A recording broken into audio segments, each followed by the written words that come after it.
Bonjour à tous, aujourd'hui on se retrouve pour parler plantes. Une plante que vous connaissez tous ou presque et qui vous pose des fois quelques petits soucis d'entretien, mais nous allons régler ça tout de suite. Mais avant, j'avais envie de vous proposer un petit challenge ou un petit jeu.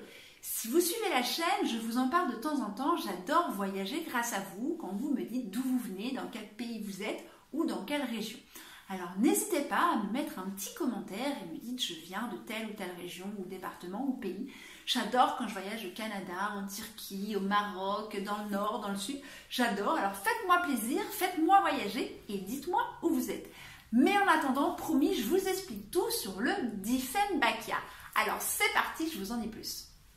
Le Dieffenbachia est une plante qui vient des forêts tropicales d'Amérique. Différentes forêts, donc on va généraliser et on va dire forêt tropicale d'Amérique. Donc c'est une plante qui aime quand même l'humidité et la chaleur. Mais vous verrez que chez nous, elle s'est adaptée et c'est son avantage. En termes d'arrosage, vous arroserez une fois par semaine l'été et tous les 10-15 jours l'hiver. Ne lui mettez pas les pieds dans l'eau, elle n'aime pas ça. N'hésitez pas à la faire sécher entre deux arrosages. Pas trop séché non plus, on s'entend bien. Mais voilà, si vous oubliez un petit peu, c'est pas grave. De toute façon, quand elle a soif, ça se voit, vous verrez les premières feuilles qui deviennent jaunes. C'est que là, vous avez un petit peu trop tardé et qu'il va falloir faire quelque chose. En termes d'exposition, on la laissera à la maison et uniquement à la maison. Pas de soleil direct derrière une baie vitrée. Mais par contre, sachez que c'est une plante qui, si elle a un petit peu moins de luminosité, eh bien, ça ne la gêne pas. Vous remarquerez peut-être juste que son feuillage sera un petit peu moins vert prononcé parce que vous voyez qu'il y a énormément de variétés de vert qui se déclinent tout doucement vers le blanc. Et bien là, en fait, le vert sera un petit peu moins prononcé et sera un petit peu plus vert clair. Néanmoins, elle se plaira quand même dans une pièce un peu moins lumineuse. Est-ce que le Dieffenbachia grandit? Oui, et un grand oui, et ça se voit. Et c'est ça qui est génial avec cette plante, c'est que vous allez la voir évoluer, vous allez la voir grandir, et c'est génial quand on peut voir une plante grandir, parce que souvent on ne s'en rend pas trop compte. Et bien là, oui, vous le verrez. Donc il faudra rempoter de temps en temps. Mais souvenez-vous, on ne rempote pas trop souvent non plus.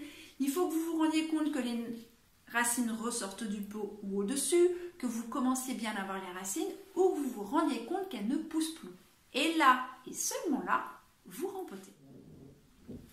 Autre chose importante à savoir, et pas des moindres, surtout avec les enfants et les animaux, c'est que le Dieffenbachia est une plante toxique.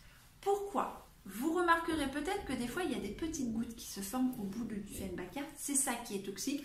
Alors, je ne vais pas vous faire l'explication parce que je ne m'en souviens plus très bien, très précisément du nom, mais en fait, elle a une enzyme et c'est ça qui est toxique. Donc nous, si on l'a sur les mains ou le corps, on se lave les mains, il n'y a pas de souci. On ne va pas s'amuser à l'ingérer. Pour les animaux, c'est autre chose. Un chat va pouvoir mordiller ou alors va passer son pelage sur la plante et se lécher. Et c'est là que ce sera toxique. Le chien, pareil. Mais le chat, ce sera un petit peu pire. Donc faites bien attention si vous avez des animaux. Faites bien attention si vous touchez et que vous avez des petites gouttes, vous lavez les mains. Et faites donc également attention avec les enfants. Mais sinon, je vous promets, c'est une plante géniale et super bien à mettre à la maison. Mais faites juste attention. Vous l'aurez compris, le Dieffenbachia est donc une plante très simple d'entretien que vous verrez pousser, que vous verrez grandir. Et franchement, moi, ça, j'adore. Alors rien que pour ça, je vous la conseille. Et la toxicité, franchement, c'est un petit bémol, mais ça n'empêche rien à la plante.